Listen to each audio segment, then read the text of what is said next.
마가복음 6장 45절에서부터 52절 말씀입니다. 한 절씩 교독하겠습니다. 예수께서 즉시 제자들을 재촉하사 자기가 무리를 보내는 동안에 배 타고 앞서 건너편 베세다로 가게 하시고 저물매 배는 바다 가운데 있고 예수께서는 홀로 무태에 계시다가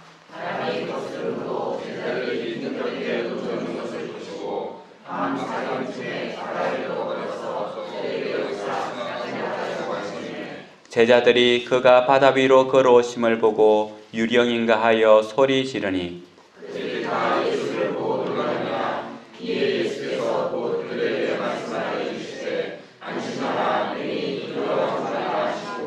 배에 올라 그들에게 가시니 바람이 그치는지라 제자들이 마음에 심히 놀라니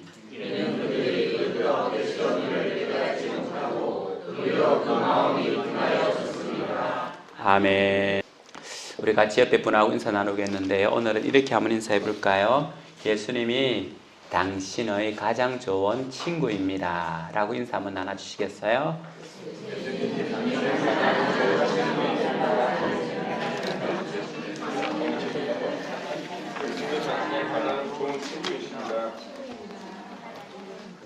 좀 인사를 나누니까 마음이 좀 따뜻해져요? 맞습니다. 우리 예수님이 우리의 가장 좋은 친구이심을 믿고 고백합니다.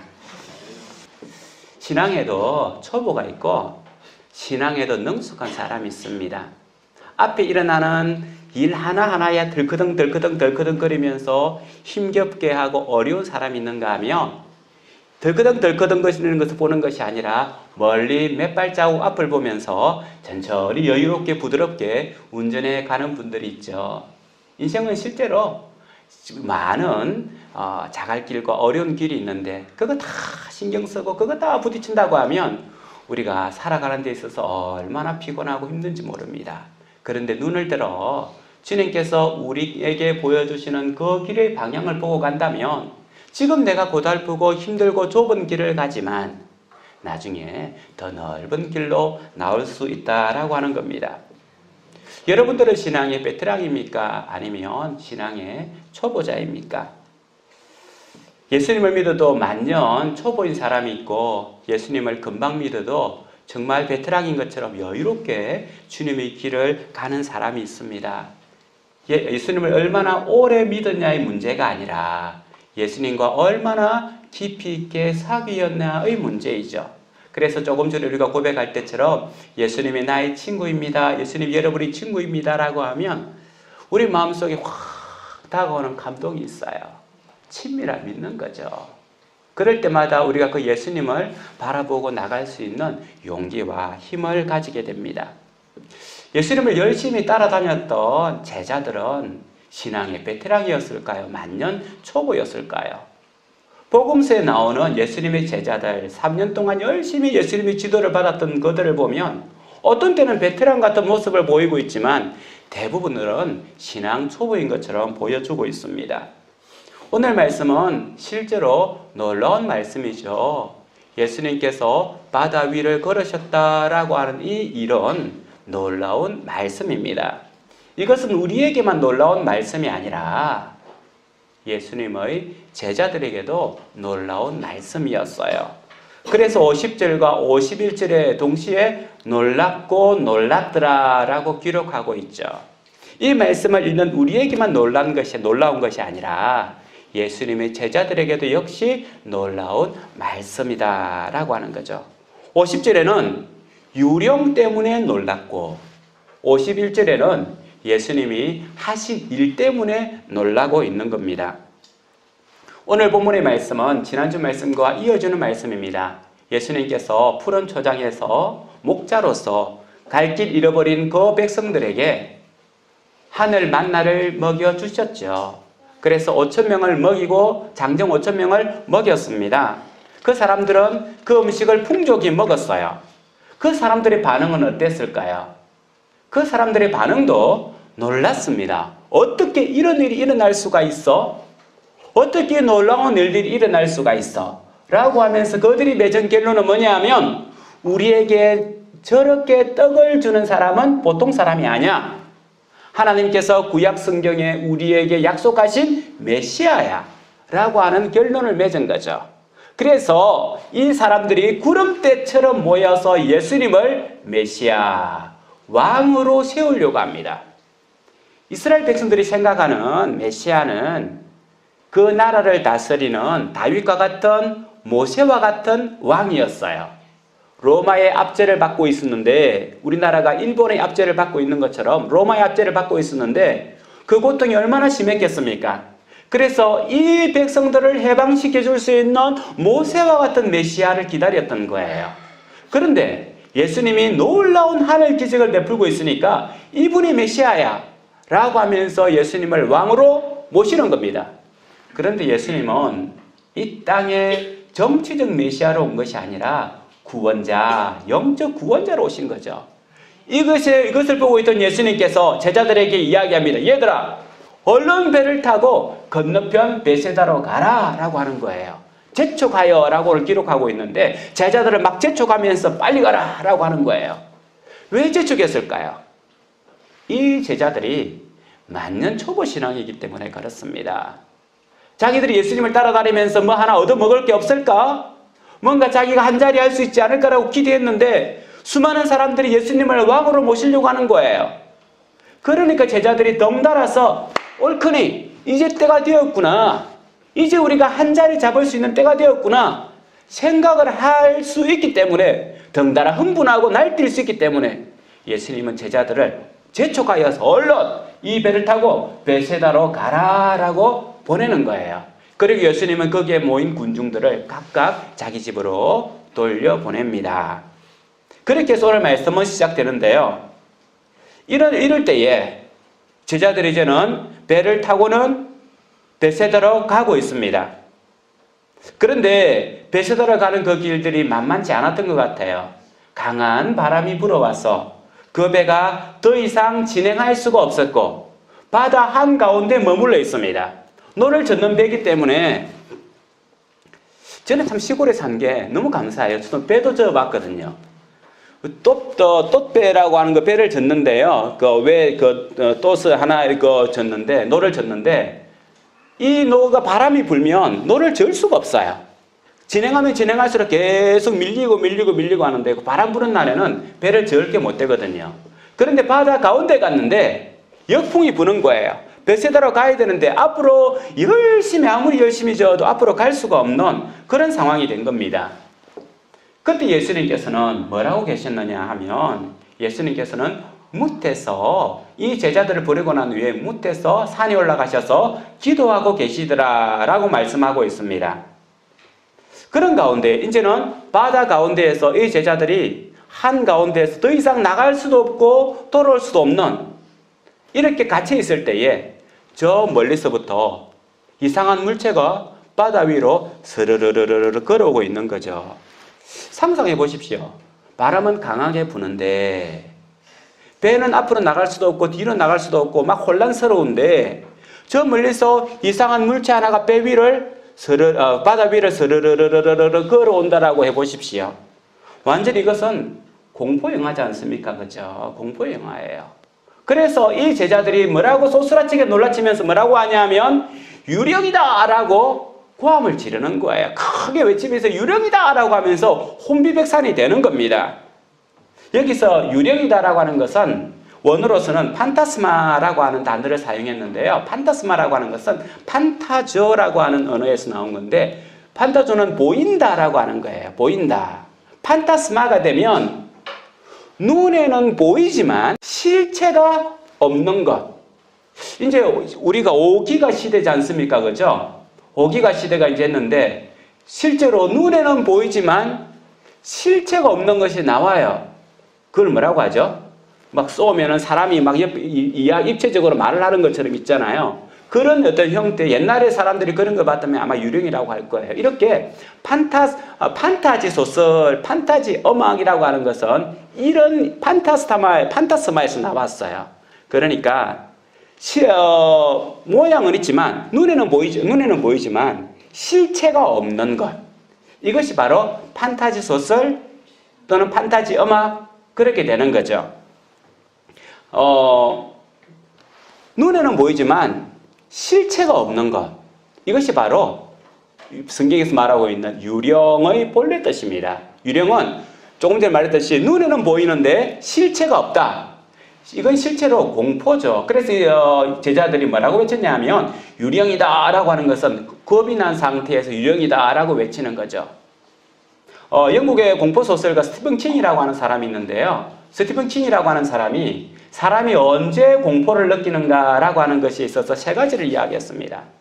한 가지는 역겨운 것을 볼 때에 공포를 느낀대요. 저 같은 경우에는 쥐를 보면 그렇게 싫고 막 쳐다보지도 못해요. 고개부터 탁 쥐하면 고개 딱 돌려. 아주 쥐가 와서 저를 무는 것도 아니거든. 쥐하고 저하고 싸운다면 누가 이기겠습니까? 저가 이기죠. 쥐는 무서운 대상이 아니라 역겨운 대상이에요. 왜 역겨운 대상이 우리에게 공포 대상이 되냐 하면 이 역겨운 것이 전염병을 우리에게 주기 때문에 하나님께서 우리에게 이런 공포감을 주셨어요. 그래서 역겨운 것을 피할 수 있게끔, 역겨운 것을 멀리할 수 있게끔 이런 공포감을 주셨다는 거죠. 그래서 역겨움이라고 하는 공포감을 통해서 우리는 우리의 안전을 보호하는 거예요. 질병이라든지 전염병에 들지 않게끔 보호하는 거예요. 또 하나의 공포라고 하면 호랑이가 나타나는 것. 지금은 뭐 호랑이가 없는데 호랑이가 나타나는 것이 또 하나의 공포예요. 이 공포는 내 힘으로 제어하지 못할 때에, 내가 어떻게 하지 못할 때에 공포가 막 일어나는 거예요. 자연재해. 지진이 막 흔들리면, 지진이 나서 막 땅이 흔들리면 굉장히 공포스럽잖아요. 어떻게 될지 모르는. 그래서 사실은 지진 끝나고 나면 많은 사람들이 트라우마를 겪어요. 공포에 시달렸으니까. 이 지진은 내가 어떻게 할 수 없는 겁니다. 어떻게 할 수 없는 거예요. 이렇게 자연재해라든지 내 힘으로 어떻게 할 수 없는 것에서 가지는 공포. 이 공포는 하나님께서 우리에게 한계성이 있다고 하는 것을 가르쳐 주는 거예요. 네가 무한한 존재가 아니야.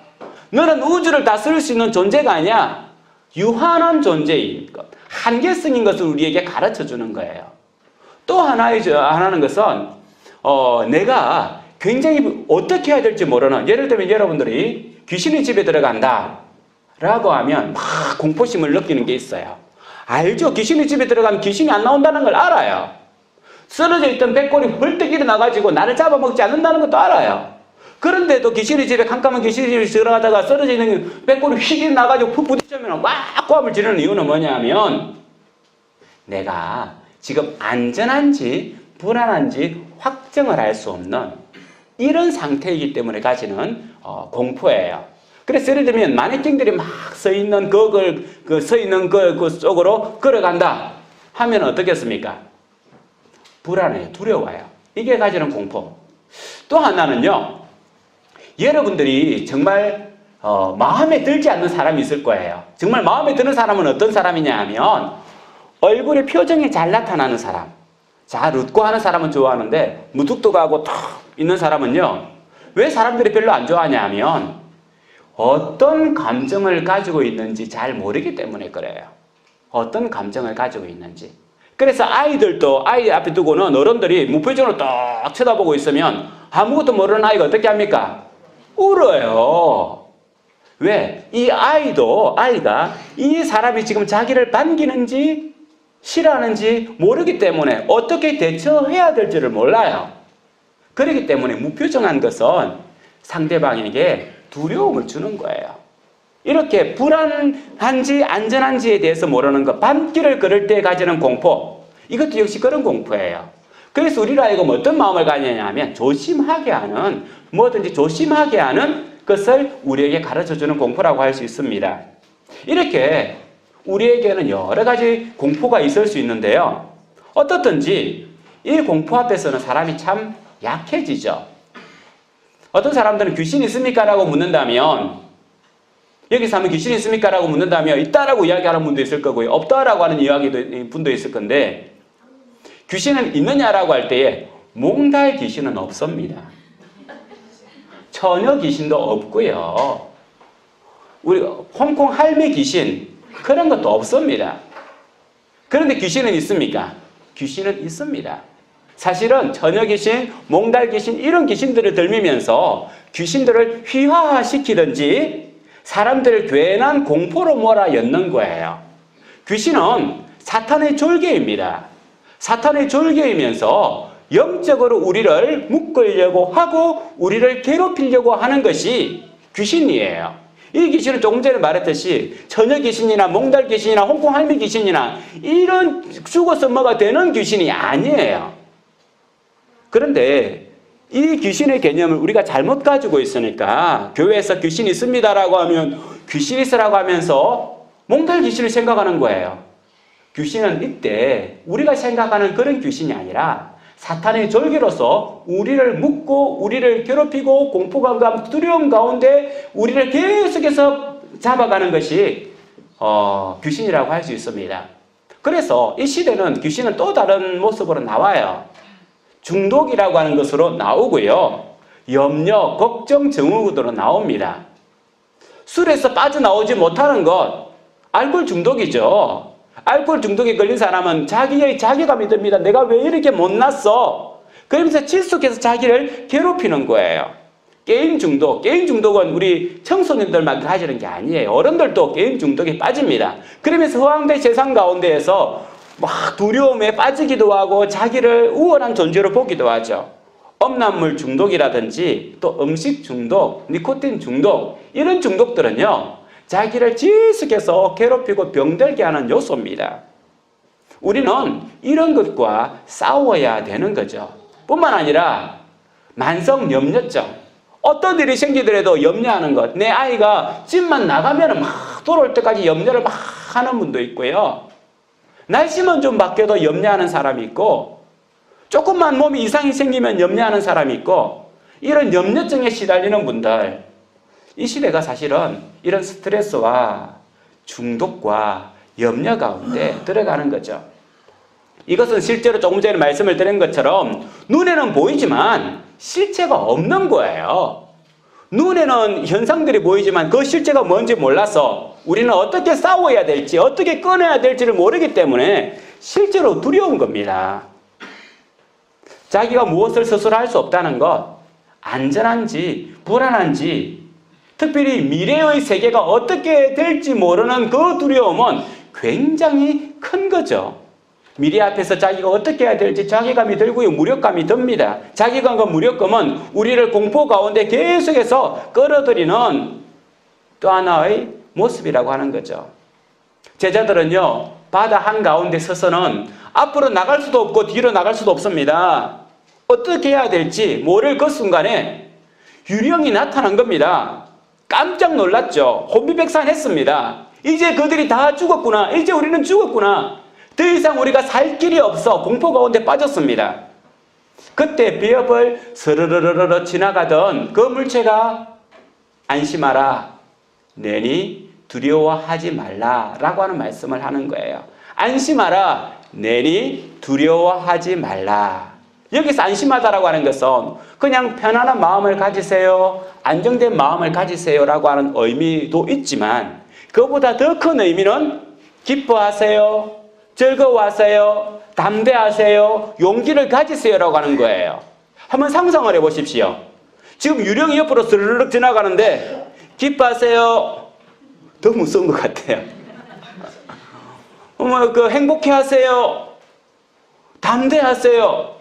안심하다라고 하는 의미에는 단지 편안한 마음, 무서워하지 말고 그냥 편안한 마음을 가지세요 아니라 기뻐하세요. 즐거워하세요. 담대하세요. 용기를 가지세요. 안심하세요. 그래서 안심이 나오는 거죠. 그 말이에요. 조금 전에 말씀을 드린 것처럼 이런 상황에서 기뻐할 수 있어요? 이런 상황에서 어떻게 안심할 수가 있습니까? 아무리 이런 상황 가운데서 배짱 있는 사람도 용기를 낸다고 하는 것은 쉽지 않습니다. 보이지 않는 실체와 싸우는데 어떻게 용기를 낼 수가 있습니까? 그런데 안심해야 되는 그 이유가 우리 내부로부터 나오는 게 아니라는 거예요. I can do it. 나는 할 수 있어. 나는 괜찮아. 나는 저 유령과 싸워서 이길 수 있어. 어떤 두려움도 나는 극복할 수 있어. 이 시대가 그렇게 이야기하잖아요. 여러분 스스로가 마인드 컨트롤을 하고 마음을 먹으면 어떤 어려움도 극복할 수 있습니다. 모든 힘은 당신 속에 있습니다. 라고 이야기를 해요. 당신이 긍정적인 마음을 가지면 세상을 변화시킬 수 있습니다. 당신이 생각을 바꾸면 당신의 세계가 바뀝니다. 당신이 마음을 굳건히 먹으면 어떤 어려움도 극복할 수 있습니다. 라고 모든 공포의 문제, 어려움의 문제를 자기 속에서 해결하려고 해요. 그런데 조금 전에 말했듯이 공포라고 하는 것은 우리의 한계를 느끼는 겁니다. 우리를 지켜주는 거예요. 한계를 느끼는 이 공포감 가운데 있는데 You can do it. 당신은 할 수 있어요. 나는 할 수 있어. 한다고 해서 공포가 사라집니까? 근본적인 해결이 안 된다는 거예요. 우리가 가지고 있는 공포, 어려움, 두려움을 쫓아낼 수 있는 것은 내 속에서 나오는 게 아니라 바깥에서 받는 겁니다. 우리는 이것을 뭐라고 하냐면 구원이라고 하는 거예요.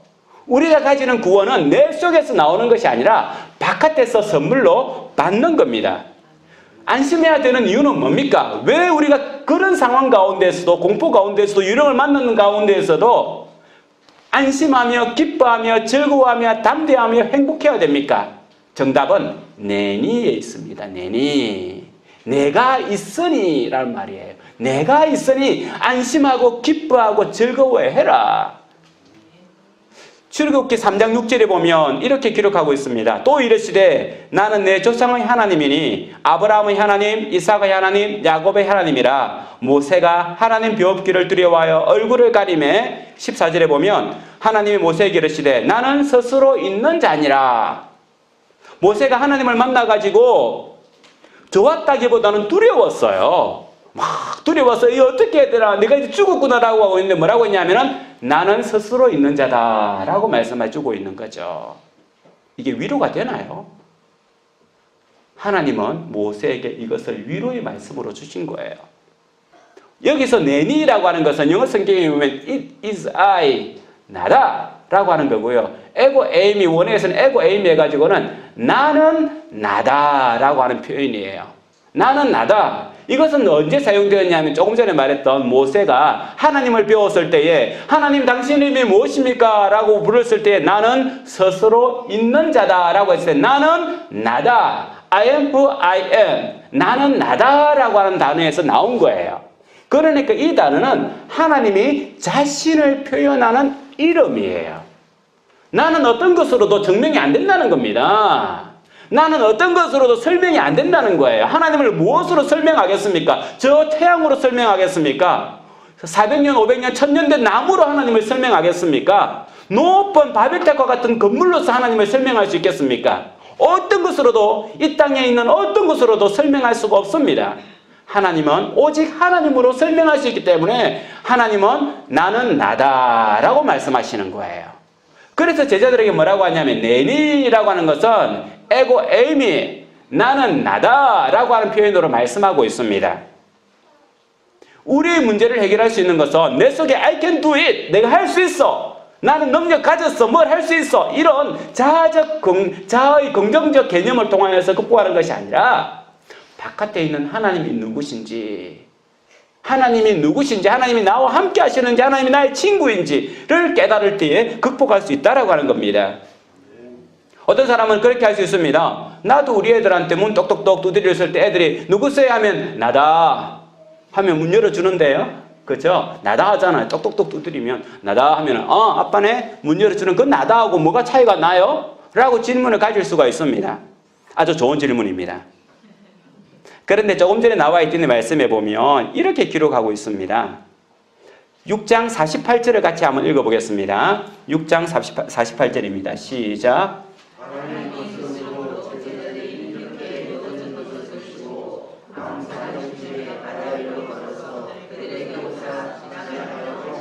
예, 밤 사경쯤에, 밤 사경이라고 하는 것은 새벽 한 3시부터 6시 사이를 말해요. 귀신이 딱 나타나기 좋은 시간이다, 그죠? 3시부터 6시 사이 밤에 확 오는데, 그런데 이게 내니라고 하니 예수님이라고 한다면 어떻게 해야 됩니까? 배에 올라와야죠. 스르르르 다가와가지고 안심해라 나다라고 하면서 배 위에 쓱 올라와야 되는데 오늘 성경에 보면 어떻게 하고 있습니까? 지나가려고 하심에, 배가 있는데 이 배 옆으로 이 물체가 스르르르 지나가려고 하는 거예요. 스르르 지나가려고 하는 겁니다. 조금 전에 말했던 것처럼 예수님이 그냥 예수님이라면 배 위에 올라와야죠. 지나가고 계신다는 겁니다. 여기서 바로 중요한 것은 지나가려고 하매라고 하는 단어입니다. 조금 전에 모세가 하나님을 만났다고 했는데요. 하나님을 만났을 때 이렇게 기록하고 있습니다. 나중에 시내산에서 하나님으로부터 십계명을 받아요. 산에 올라가서 십계명을 받는데 그 십계명을 받는 장면을 어떻게 기록하고 있냐면 출애굽기 33장 22절에 내 영광이, 하나님이 말씀하시는 겁니다. 내 영광이 지나갈 때에 내가 너를 반석 틈에 두고 내가 지나도록 내 손으로 너를 덮었다가 지나갈 때에 내가 지나도록, 하나님께서 하나님의 영광, 하나님의 얼굴이 지나갈 건데요. 하나님이 나타날 건데, 하나님이 나타나는 겁니다. 모세에게 나타날 건데 내가 너에게 나타나겠고가 아니라 너에게 지나가겠고라고 표현하는, 너를 지나가겠고라고 표현하는 거예요. 그리고 또 두 번째 산에 올라갔을 때도 하나님께서 뭐라고 이야기하냐면 여호와께서 그의 앞으로 지나시며 선포하시되, 그의 앞에 지나시며 선포한다? 하나님이 지나가시면서 선포한다는 거예요. 지나가면서 선포하신 게 아니라 서서 보통 선포하잖아요. 그죠? 그런데 하나님이 지나가시며 선포한다. 그냥 지나가면서 걸어가면서 말씀하시냐? 라고 하는 표현이 아니라는 거죠. 이건 하나님이 나타나는 표현이에요. 하나님이 나타나는 표현. 곧 우리가 태양을 바로, 강한 태양을 바로 볼 수가 없죠. 태양을 비껴서 봅니다. 태양 햇빛이 비치는 비껴서 보는 거예요. 태양빛이 지나갈 때 보는 거예요. 그것과 같은 겁니다. 하나님이 위대하시고 크고 놀라우셔서 우리의 눈으로 바로 하나님을 볼 수가 없으니까 하나님께서 여기서 사용하시는 표현이 뭐냐면 햇빛이 지나가는 것처럼 지나가시더니 라고 하는 표현을 사용하는 겁니다. 그래서 조금 전에 나왔던 예수님께서 지나가신다라고 하는 표현은 말 그대로 하나님 되심을 표현하는 언어라는 거죠. 하나님이 인간에게 나타나는 표현을 예수님께 그대로 사용한 겁니다. 그리고 또 한 군데 보면 엘리야가 하나님으로부터 큰 능력을 받았어요. 그랬는데 마음이 굉장히 침체돼 가지고 공포 가운데 빠졌죠. 이세벨이 자기를 죽인다고 하니까 공포 가운데 빠져가지고 도망을 가요. 도망을 가서 동굴에 숨어 있을 때에 하나님께서 나타나셔서 뭐라고 하냐면 여호와께서 이르시되 너는 나가서 여호와 앞에서 산에 서라 하시더니 여호와께서 지나가시는데, 조금 전에 말했듯이 엘리야가 죽음의 공포 가운데에서 도망쳐가지고는 동굴에 숨어 있는데 하나님께서 내가 너에게 영광을 보여주겠다, 내가 너에게 나타나겠다 라고 하시면서 산 위에 서라, 산 위에 딱 서니까 하나님께서 지나가시더니, 하나님이 나타나는 표현이에요. 그래서 예수님께서 이 제자들에게 하나님으로 나타나셨다는 겁니다. 그래서 누군가가 어떻게 예수님이 사람이 바다 위를 걸을 수 있어? 사람은 바다 위를 못 걸어요. 여러분들 조금 위에 내려가가 중량천 조금 설교 들었으니까 예수님도 걸었으니 나도 걷게 해주십시오라고 중량천 들어가면요, 밑에 있는 잉어가 그냥 뜯어먹어요. 못 걸어요. 누구니까? 하나님이시니까. 예수님이 여기서 하나님이심을 보여주고 있는 거예요. 사람은 바다 위를 걷지 못하지만 하나님은 걸을 수 있고, 여기서는 하나님이심을 보여주는 장면이라는 겁니다.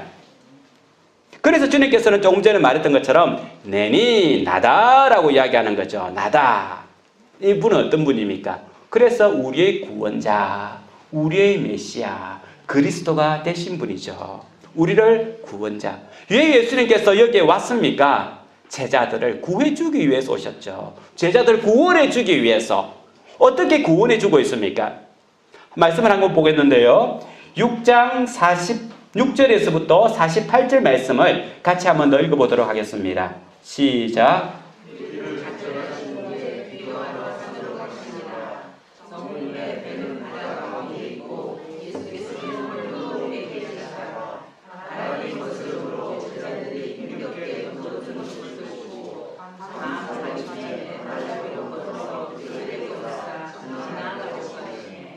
예, 여기서 나오는 예수님의 모양은 우리를 쳐다보시고 기도하시는 예수님의 모습을 볼 수 있습니다.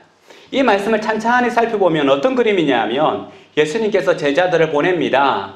그리고 기도하러 산에 올라가셔요. 6장 48절에 보면 홀로 기도하시면서 저물었습니다. 밤이 캄캄한 밤이 됐습니다. 그런데 지금 뭘 보고 있는 거예요? 제자들이 힘겹게 노젓는 것을 보고 계시더라. 이 바다 가운데예요. 바다 가운데인데 예수님은 지금 무태서 뭘 하시면서 기도하시고 계시면서 제자들이 바다 가운데서 지금 고생하고 어려워하고 있는 것을 보고 있다는 겁니다. 그러면 그림이 그려집니까? 예수님의 기도는 지금 누구를 위한 기도일까요? 이 제자들을 위한 기도죠. 이 제자들을 위한 기도입니다. 백성들을 위한 기도입니다. 왜요?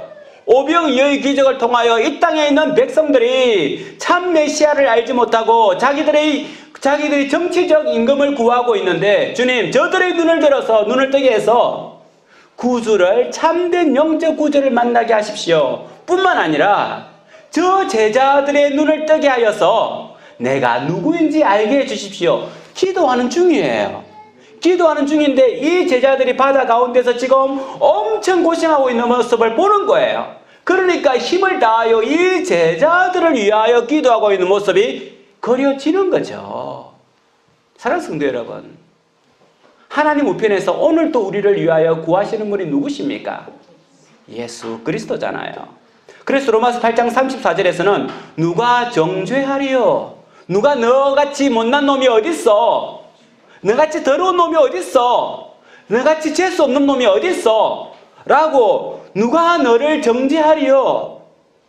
죽으실 뿐 아니라 다시 살아내시는 그리스도 예수님 그분이 하나님 우편에 계셔서 우리를 위해 간구하시는데 너희를 무시할 사람이 누가 있느냐라고 하는 거예요. 예수님의 마음에는 첫 번째로 누가 자리한다는 겁니까? 우리가 자리하고 있는데 누가 너를 무시하겠느냐? 누가 너를 못났다라고 이야기하겠느냐? 누가 너를 힘이 없는 사람이라고 이야기하겠느냐? 너가 내 마음의 첫 번째인데, 너가 내 마음에 들어와 있는데 이 제자들이 예수님 마음에 들어와 있는 거예요. 그러니까 이 예수님의 제자들을 어느 누구도 무시할 수가 없습니다. 우리를 어느 누구도 무시할 수가 없어요. 물론 우리가 다른 사람들과 비교하면 부족한 것도 있고 모자란 것도 있을 수 있습니다. 연약한 것도 있을 수 있습니다. 그럼에도 불구하고 다른 사람이 우리를 무시할 수 없는 것은 예수님이 우리를 자신의 마음에 첫 번째로 두었는데 누가 우리를 무시하겠다는 겁니까? 세상을 만드신 하나님이 우리를 첫 번째로 두셨는데, 우리를 친구로 두셨는데 누가 우리를 무시하겠다는 겁니까? 이 땅에 우리를 무시할 수 있는 사람은 아무도 없습니다. 왜 그렇습니까? 주님의 마음속에는 우리가 있고 이 시간도 주님께서는 하나님 우편에서 우리를 위하여 간구하기 때문에 그렇습니다. 그런즉 이 일이 대하여 우리가 무슨 말 하리요? 만일 하나님이 우리를 위하시면 누가 우리를 대적하리요? 하나님이 우리를 위하시면 누가 우리를 대적하리요? 그러나 이 모든 일에 우리를 사랑하시는 이로 말미암아 우리가 넉넉히 이기느니라. 우리가 이기는 이유는 뭡니까? I can do it. 내가 할 수 있어. 내가 잘하기 때문에, 내게 능력이 있어서, 내가 뭔가 가지고 있기 때문에 이기는 것이 아니라 주님이 오늘 또 우리를 위하여 간구하고 계시고 주님이 주님의 첫 번째 자리에 우리를 두셨기 때문에 우리가 이 세상을 넉넉히 이길 수 있는 겁니다. 우리가 이길 수 있는 것은 내 속에 있는 것이 아니라 주님께 있습니다. 두 번째로는 주님께서는 우리와 함께 째째한 일에서부터 큰 일까지 함께해요. 제가 째째하다라고 하는 것이 사투리인지 표준어인지 잘 모르겠습니다. 째째하다는 말이 이해가 되죠, 그죠? 예. 째째한 일에서부터 큰 일까지 하나님께서는 함께 하십니다. 오병이어의 기적 큰 일입니까? 작은 일입니까? 5,000명을 보면 큰 일이에요. 그런데 여러분한테 누가 빵 하나 사준다? 그건 그죠? 그건 그렇게 큰일 아니에요. 5,000명, 10,000명, 20,000명에게는 큰일이지만 내 개인에게는 큰일이 아닐 수 있습니다. 근데 주님께서는 우리에게 이 일용할 양식을 주셨고 뿐만 아니라 다른 사람에게 나누어 줄 수 있는 제자 삼아 주셨고 제가 주일 저녁 예배 때에 일용할 양식이라고 하는 것을 의미 맞춰서 그렇게 넉넉하게 주시고, 또 하나는 우리의 미래를 위해서도 우리의 일용할 양식을 준비해 두셨어요. 그렇기 때문에 우리가 무엇을 먹을까 무엇을 마실까 염려하지 말라. 일용할 양식을 준비하신 이는 하나님이시니 우리가 먹을 수 있는 음식뿐만 아니라 남에게 나누어 줄 수 있는 음식도 주셨고요. 우리가 미래에 먹을 음식도 주님께서 준비해 두십니다. 그리고 또 하나는 노젓는 것. 이거 사실은 어려운 것 같지만 어쩌면 째지 않기도 해요. 사실은 배 타고 나갈 때 노젓는 거 이야기했지만요. 우리 동네 가면 아이들도 노를 저어요. 요즘은 시골에 아이들이 없어가지고 노절 아이도 없지만 옛날에 초등학교 3, 4학년도 노를 저어요. 째째한 일이에요. 째째한 일. 그런데 예수님께서 노저로 오셨다? 사실은 째째한 일 같아요. 한데 우리가 기억해야 됩니다. 하나님은요, 우리가 가볍게 보지 않으면 하나님도 가볍게 보지 않습니다. 우리가 중요하게 생각하면 하나님도 중요하게 생각합니다. 아브라함을 하나님께서 복의 근원으로 세워주셨죠. 그리고 하시는 말씀이 너에게 복을 비는 자에게 복을 주겠고 저주하는 자에게 내가 저주하는 자에게 저주하겠다. 그건 무슨 말이냐면 아브라함이 귀하다라고 말하면 내가 귀한 것으로 여기겠고 아브라함이 째째한 것이라고 말하면 째째한 것으로 여기겠다는 겁니다. 아브라함이 중요하게 여기면 중요하게 여기고 아브라함이 가볍게 여기면 가볍게 여긴다는 거예요. 우리에게 째째한 것이란 건 없어요. 하나님 앞에 이것이 주님 정말 중요합니다. 나에게는요 손톱에 가시예요. 손톱에 들어간 이 가시 빼는 게 정말 중요합니다라고 하면 하나님께서는 이걸 중요하게 여기셔요. 지금 내가 출근해야 되는데 차키가 안 보여요. 하나님이 차키가 정말 중요합니다 라고 하면 하나님께서는 그것도 중요하게 여기시고 차키를 찾게 해주시는 거예요. 하나님 내 자녀의 문제가 중요합니다 라고 하면 하나님도 그것을 중요하게 보는 거예요.